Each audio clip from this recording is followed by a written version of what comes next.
मुझसे सलाह लिया करते थे।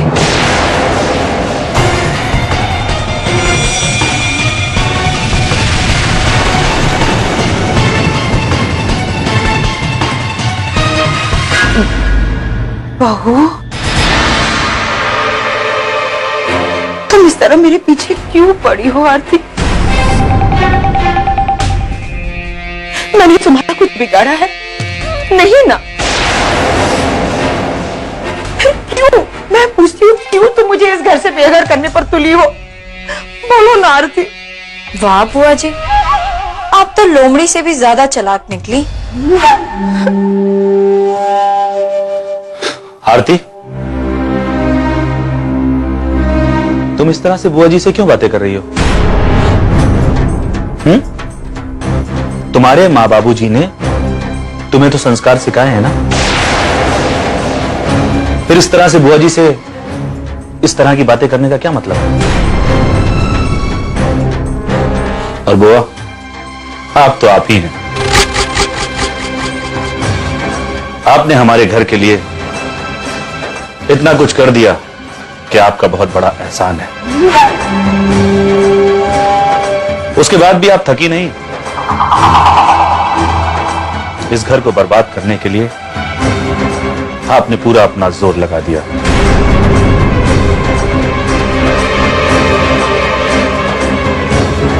आपकी जब घिनौनी चालें हम लोगों के सामने आई तो भी हमने आपको माफ किया,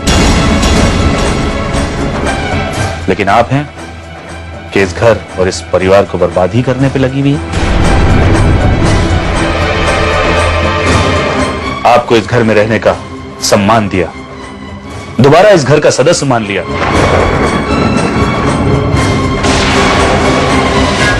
बुआ, मैं आपसे हाथ जोड़कर रिक्वेस्ट करता हूं कि प्लीज आप ऐसा कुछ मत कीजिए जिससे हमारे रिश्तों में कड़वाहट आए।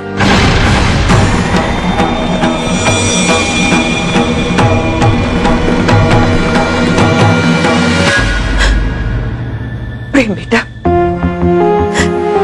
तुम भी मुझे गुनहगार समझते हो ना? क्यों नहीं समझोगे? मैं तुम्हारी सगी बुआ थोड़ी ना हूं।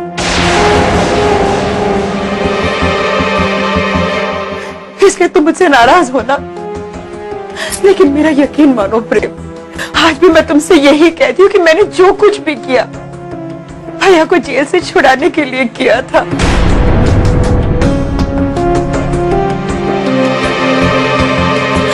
अगर भैया को रिहा करने के लिए मैंने ये सब कुछ किया है तो क्या गलत किया प्रेम?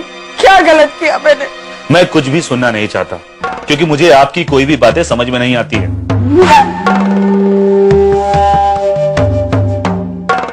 और आरती,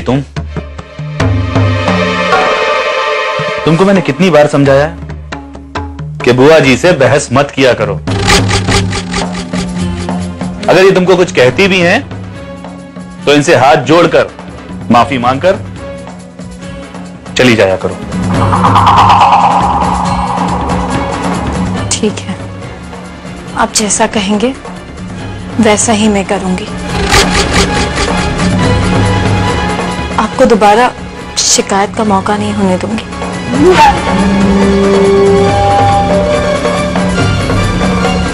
चलो, मुझे बहुत कस के भूख लगी है, कुछ खाने को दो।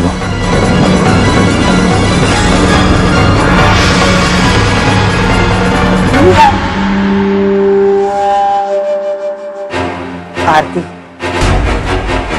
तुम्हें इसी दुनिया में दूसरी दुनिया की शक्ति का एहसास नहीं दिलाया तो मैं भी छूती नहीं। इसलिए अब तैयार हो जाओ बिजली के झटके सहने को।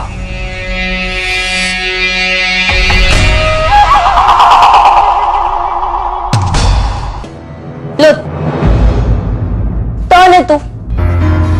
दे मुझे धूत बोलने थी तो तोती तू तलना मत बोलना। धूता मारते ना तेरे ताले दांत तोड़ दूंगी। बस करो गुंजा रानी, मेरे दांत तोड़ के मुझ पे एहसान मत करो। ठीक है, तो चुपचाप मुझे बता दो कि तुम कौन हो, वरना मैं डाका साले घर वालों तो बता दूंगी कि तुम इस ढलता तामन और पैसे लेते भागने वाली हो। देखो गुंजा, तू मेरी बात समझोगी नहीं और मेरी बात तुम्हारे छोटे से दिमाग में घुसेगी नहीं।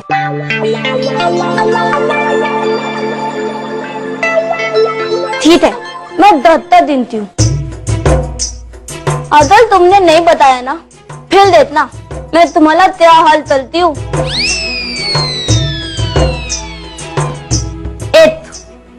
दस्तक क्यों गिन रही हो? क्यों डर गई ना? चल बता।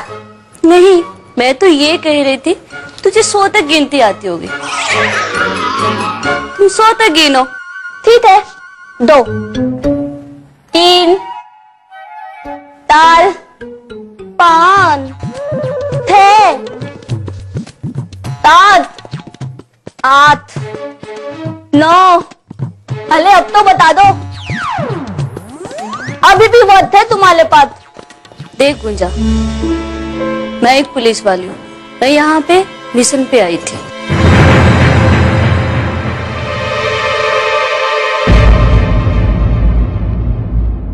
पुलिस वाली? नहीं नहीं नहीं, मुझे जेल नहीं डालना। छोड़ छोड़, जे अगर पाँव नहीं छोड़ेगी ना तो सच में जेल में डाल दूंगी, समझी तोतली? हाँ हाँ, तो मत गई।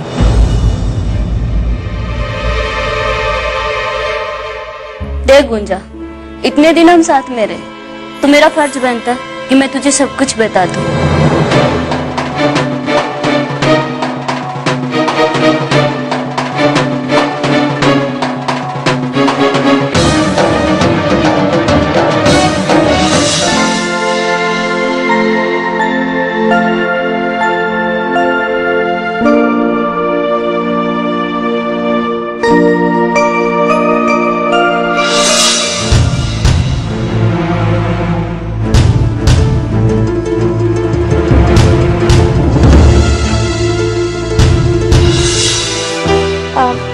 घर का काम कर लेती हूँ?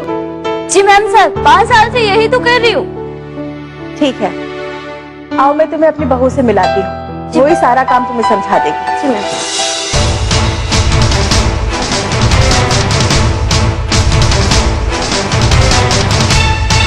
समझ में नहीं आता सर, ये प्रेम है या बेहरा?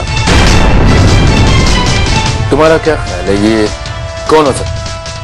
सर प्रेम को तो मैंने देखा नहीं, पर जितना मैंने प्रेम के बारे में सुना है और जाना है, तो ये प्रेम तो नहीं हो सकता।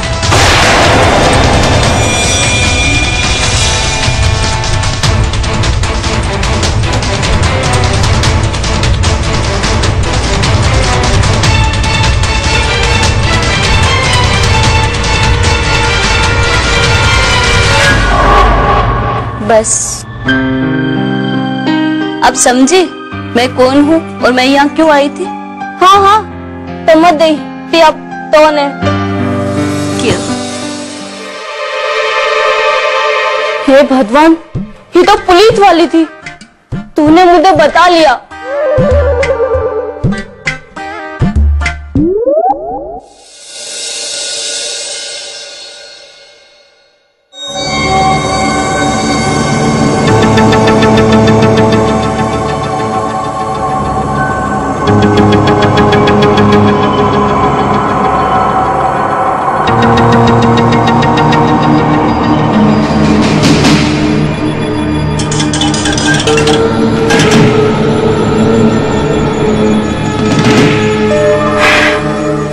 आरती, तुम्हें पूरी दुनिया ने ही घुमा दी तो मेरा नाम भी ज्योति नहीं।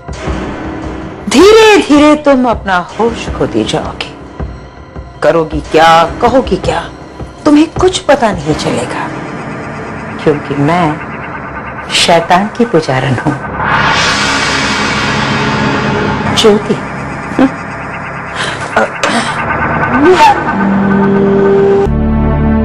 बहुत उदास नजर आ रहे थे वो तो मेरे सामने रो ही पड़े थे। पता है पवन, मैंने जिंदगी में पहली या दूसरी बार पापा को ऐसे रोते हुए देखा। तुम मायूस मत हो शिवानी, हम लोग किसी अच्छे वकील से बात करेंगे। कल हम लोग कोर्ट चलते हैं, वहां कोई ना कोई अच्छा वकील तो मिल ही जाएगा जो तुम्हारे पापा का केस लेने के लिए तैयार हो जाए। पवन, तुम मुझे झूठी तसल्ली मत दो। मैंने शहर के सारे अच्छे बुरे हर वकील से बात करके देख ली, लेकिन कोई भी ऐसा वकील नहीं है जो पापा का केस लड़ने के लिए तैयार हो जाए। कल पापा ने मुझे पहली बार अपने दिल की बात बताई, और कल तो पापा ने मुझे अपनी आखिरी इच्छा के बारे में बताया। क्या कहा अंकल ने? पापा को मेरी और मोहिनी की चिंता थी। पूछ रहे थे कि तुम और मोहिनी कैसे हैं, क्या खाते हो, कैसे जीते हो।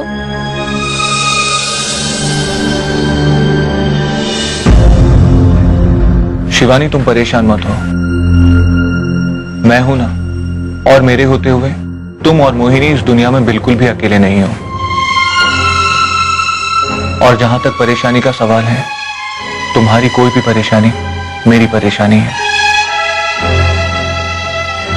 तुम्हें कोई भी परेशानी या दुख हो तो तुम मुझसे बताओ, शायद मैं तुम्हारी कोई मदद कर सकूं।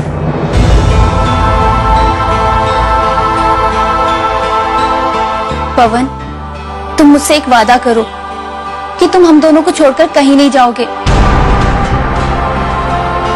पता है पवन, पापा के बाद अगर हम दोनों किसी पर भरोसा करते हैं ना, तो वो सिर्फ तुम पर। पवन, मैंने तो तुम्हें पहले ही दिन से अपना समझा है। शिवानी, अगर तुम मुझे अपना मानती ही हो तो आज मैं तुमसे वादा करता हूं, आज के बाद किसी भी परेशानी या दुख को तुम्हारे और मोहिनी तक पहुंचने से पहले मुझसे टकराना होगा।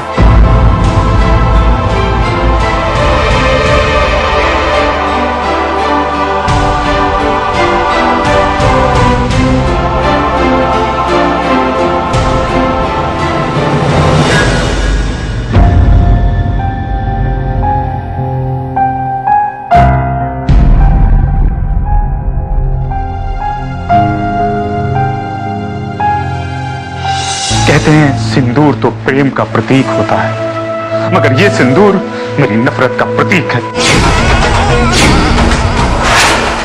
मैं दुनिया में इतनी नफरत किसी से नहीं करता जितनी कि मैं तुमसे करता हूं।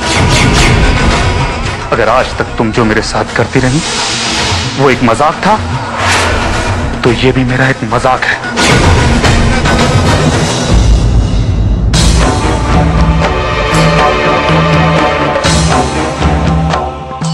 अब मैं ये खाना खाऊंगी तो सिर्फ एक शर्त पर, तुम्हें मेरे साथ बैठकर ये नॉनवेज खाना होगा।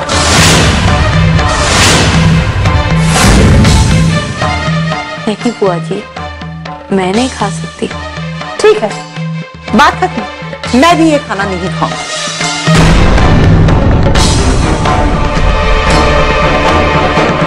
बुआ, किसी भी बात की एक हद होती है, लेकिन आपने तो सारी हदें तोड़ दी।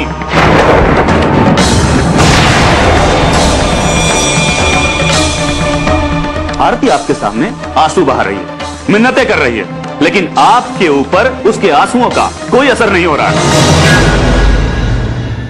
बुआ तो हमारे घर को दीमक की तरह खाती जा रही हैं।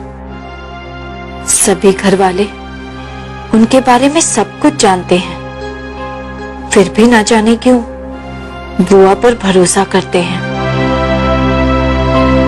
लेकिन मेरे वो तो सब कुछ जानते हैं। उस दिन तो बुआ जी मेरे पीछे सारे हथियार लेकर पड़ गई थी, लेकिन मेरे वो मुझसे इतना प्यार करते हैं कि उन्होंने मेरा ही साथ दिया।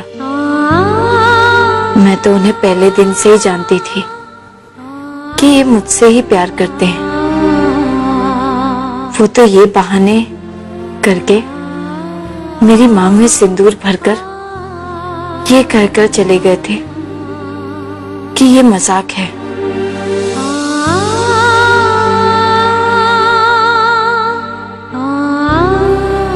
और रही बात, मैं ठहरी एक गांव की लड़की, इन्हें ही अपना पति मान बैठी, तो भी इन्होंने मुझसे ही शादी की।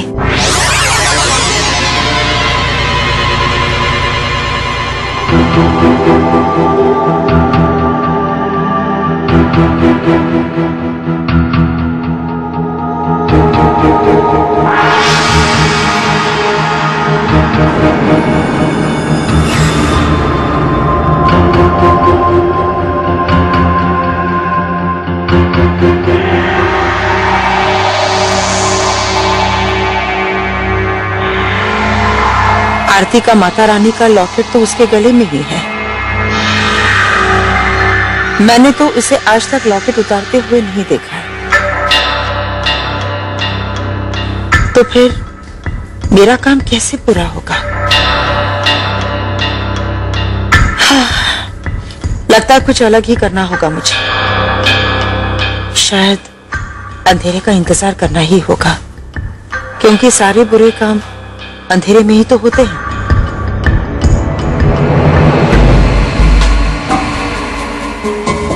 शैतान, अगर तुझ में सचमुच शक्ति है तो दिखा दे अपनी काली शक्ति, दिखा दे अपना रूप।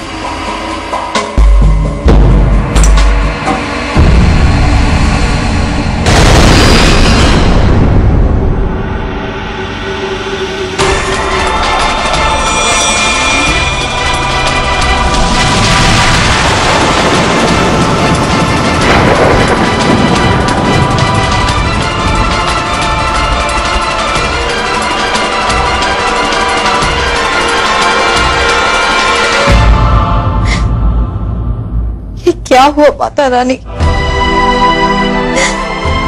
ये तो आपका आशीर्वाद था जो मुझसे गलती से टूट गया। माँ ने मुझे कितने विश्वास से दिया था। मान गई। आज तो मैं मान ही गई कि शैतान में बहुत ताकत होती है। मैंने मांगा और मेरी मुराद इतनी जल्दी पूरी हो गई। इतनी जल्दी तो भगवान भी किसी की नहीं सुनते।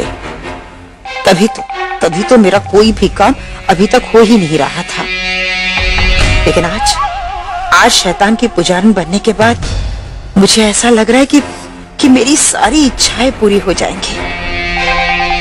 जय हो शैतान महाराज की। मुझे माफ कर दीजिए माता रानी, माफ कर दीजिए।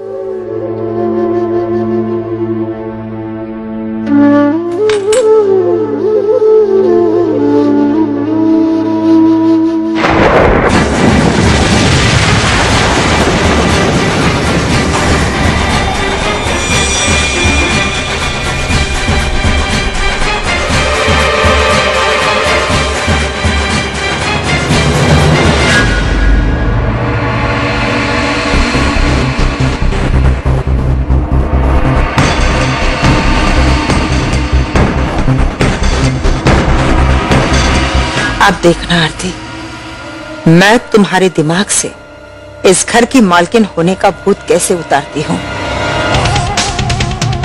इस बार मैं ऐसी चाल चल रही हूँ जिसका तोड़ खुद माता रानी के पास भी नहीं है।